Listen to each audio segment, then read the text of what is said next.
আসসালামু আলাইকুম।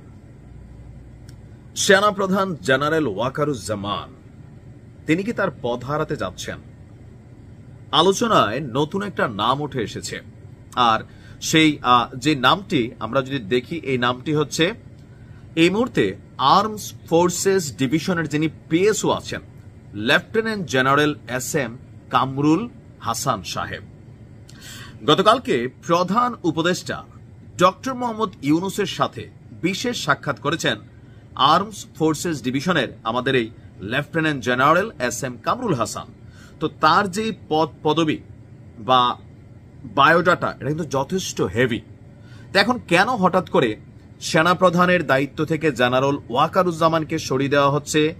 ইভেন নতুন করে আমাদের নতুন সেনাপ্রধান ডক্টর ইউনূস নিয়োগ দিতে পারেন, এই আলোচনাটা আসছে দুই জায়গা থেকে।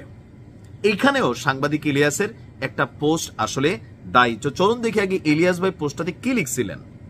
সাংবাদিক ইলিয়াস কয়েক ঘন্টা আগে একটা পোস্ট করেছেন, আমি যখন এই ভিডিওটি রেকর্ড করছি সেখানে তিনি লিখছেন, ইয়া মাওলা, মানে হে রব বা ইয়া আল্লাহ, জেনারেল কামরুলকে সেনাপ্রধান বানা দে, শেখ মুজিবের পোলার থেকে আমাদের পানা দে। তো শেখ মুজিবের পোলা মিনস এখানে কাকে মিন করা হচ্ছে? সাংবাদিক ইলিয়াস এখানে যাকে মিন করেছেন তিনি হচ্ছেন সেনাপ্রধান জেনারেল ওয়াকারুজ্জামান। কারণ আমাদের সেনাবাহিনীকে নিয়ে, সেনাপ্রধানকে নিয়ে 5ই আগস্ট পরবর্তী যতগুলা ঝামেলা পাকাইছে সবগুলোর মূল ইনফরমেশন অথবা ন্যারেটিভ তৈরিকারী বা এনসিপিও সেদিকে ধাবিত হওয়ার প্রধান অংশটাই হচ্ছে পিনাকিদা এবং সাংবাদিক ইলিয়াস। প্রতিনিয়ত সেনাপ্রধানকে নিয়ে নানান বক্তব্য, তাকে সরিয়ে দেওয়া উচিত, এরকম নানান যেই খেলা বা বক্তব্য বা তারা বিভিন্ন তথ্য প্রমাণ নিয়ে অনেক সময় অনেক কিছু প্রতিবেদন দিচ্ছেন, সেনাপ্রধান বিষয়টাকে চুপচাপ হজম করছেন। এর মাঝখানে আলোচনার প্যাচটা কোথায় থেকে আসছে? সাংবাদিক ইলিয়াসের এই পোস্টার পরপরই বা আগে পরে আমরা দেখলাম যে এই আমি আপনাদের যে জায়গা থেকে যে প্রধান উপদেষ্টার সাথে সাক্ষাৎ করেছিলেন আমাদের lieutenant general SM. Kamrul Hasan, এরপরই কিন্তু বিষয়টা অনেকের কাছেই মনে হয়েছে যে না, সাংবাদিক ইলিয়াসদের কাছে সেনাবাহিনীর অনেক তথ্য হয়তো আসে, প্রধান উপদেষ্টার কার্যালয়ের অনেক তথ্য আসে, কিন্তু আসলে ফাইনালি এই মিটিংটার কারণ কি?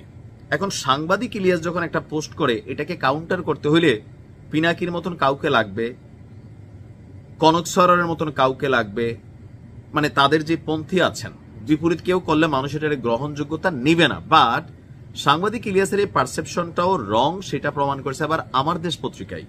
আমি আমার দেশের কোডটা এই কারণে টানছি যে এই মুহূর্তে তাদের মানে যেই চ্যানেলটা আছে সেখানে সর্বশ্রদ্ধ একজন সাংবাদিক হচ্ছেন আমার দেশ পত্রিকার সম্পাদক মাহমুদ ভাই। তো মাহমুদ ভাইয়ের যে পত্রিকা আমার দেশ, তাদের ইনভেস্টিগেশন টিম, তারা ইনভেস্টিগেশন করেছে আসলে কি সেনাপ্রধানকে সরিয়ে দেওয়ার জন্যই প্রধান উপদেষ্টার সাথে আমাদের লেফটেন্যান্ট জেনারেল এস.এম. কামরুল হাসানের বৈঠক হয়েছিল নাকি অন্য কিছু। দর্শক, আমার দেশ পত্রিকা গেল কয়েক ঘন্টা আগে যখন এই গুজবগুলো চারদিকে ছড়াচ্ছে বা একটা পারসেপশন ন্যারেটিভ তৈরি হচ্ছে, তারা বলছে যে তারা নিজস্ব তদন্ত করে দেখেছে প্রধান উপদেষ্টার সাথে পিএসও কামরুল সাহেবের সাক্ষাৎটি ছিল রুটিন ওয়ার্ক। এখানে প্রতিরক্ষা মন্ত্রণালয়ের দায়িত্বপ্রাপ্ত প্রধান উপদেষ্টার সাথে সশস্ত্র বাহিনীর রুটিন কাজের অংশ হিসাবেই পিএসওকে নিয়মিত সাক্ষাতে যেতে হয়। তার মানে এর আগেও একাধিকবার আমাদের এই পিএসও সাহেব যিনি আছেন তিনি হয়তো দেখা করছেন।